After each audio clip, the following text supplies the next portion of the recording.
Greetings, friends. This is hilarious. Now, Manny Pacquiao and Floyd Mayweather Jr. are this year's most sought-after fighters and the best bucklies ever to lace their gloves in our time. Now, no wonder whenever the sweet science of boxing is mentioned, these two names always crop up. Despite the fact that these two fighters share the limelight in the sport, they have contrasting characters which made them loved or hated by the people. And Floyd Mayweather Jr. was, and still is, being hated by people. Boxing fans pay to watch him fight and hopefully to see him lose. But unfortunately, Floyd's cherry-picking skills frustrate these fans and made Floyd still undefeated, although the right term should be untested. On the contrary, Manny Pacquiao was so loved by the people that they always watched him fight. Win or lose, they would still love him because Pac brings in the entertainment and they never see in any of Floyd's fights, which are the most time boring due to Floyd's reluctance to fight toe-to-toe.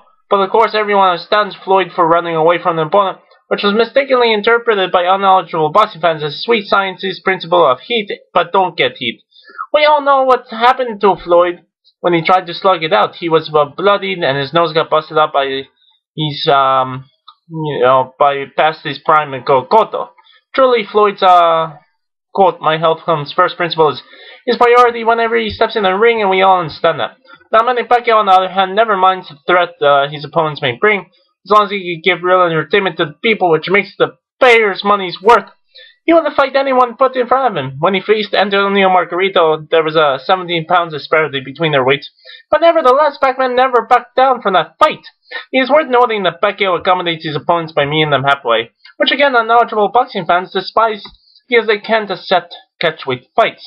They point out the fighter will be weight drained during the fight, but they never saw a small Pacquiao coming into weight and therefore has blown himself up, which made the fight an even playing field.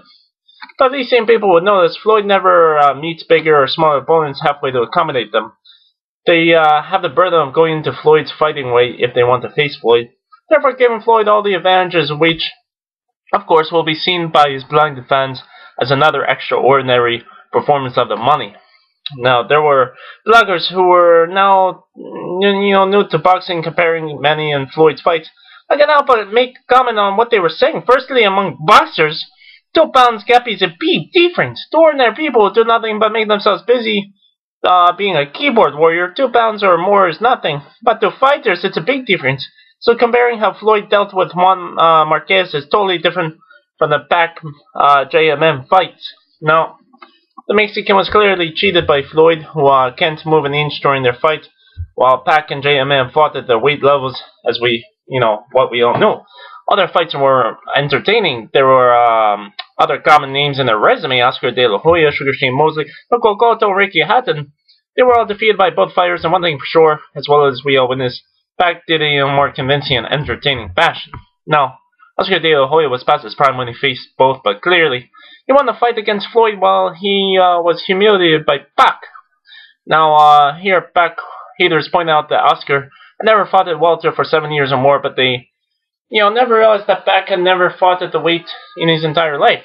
To add the fact that the weight was dictated by De La Hoya. Same with Mosley. He rocked Floyd twice, but he backpedaled during the Pac fight. Now, Floyd knocked out the bloated Hatton in 10th round, while the Pac had an easy time demolishing Ricky in just the 2nd round in Hatton's natural fighting weight, or at junior welter. And about Cotto, Pacquiao met him 2 pounds below welterweight in the only second fight at welter, where the prime Cotto said he was at the best shape of his career, but was demolished by Pac in the 11th round, while Floyd had a hard time, dealing with his past his prime Cotto in a weight heavier firm. Now, with their fights against common opponents alone, it's already understandable why people love Pac-Man and hate the money. What more if we are going to look up at these characters of these fighters outside the ring? Floyd is a woman beater and had brushes with the law on several occasions. Add to these, Floyd's never-ending gambling and partying activities drain his coffers. Now, on the other hand, Manny is spending his earnings intelligently. He already has lots of businesses in the Philippines, and he was also named the richest congressman in the country without any liabilities. And while Pac multiplies his money, Floyd continues to deplete his bank books. Pac was so loved by the people that's why he was the right choice for big companies to endorse their products with you. And as we could remember, he was even invited to the White House by no less than the American president himself. But not Floyd, who, ironically, he's an American. Now, there was also an instance wherein an American senator who was then running for another term opted to have the Filipino icon endorse him, who of course won the election. And just lately, background on other polls in the recently concluded midterm election in his country, wherein he will once again represent their district in the legislative body of the Philippine government, truly showing that he was loved by all.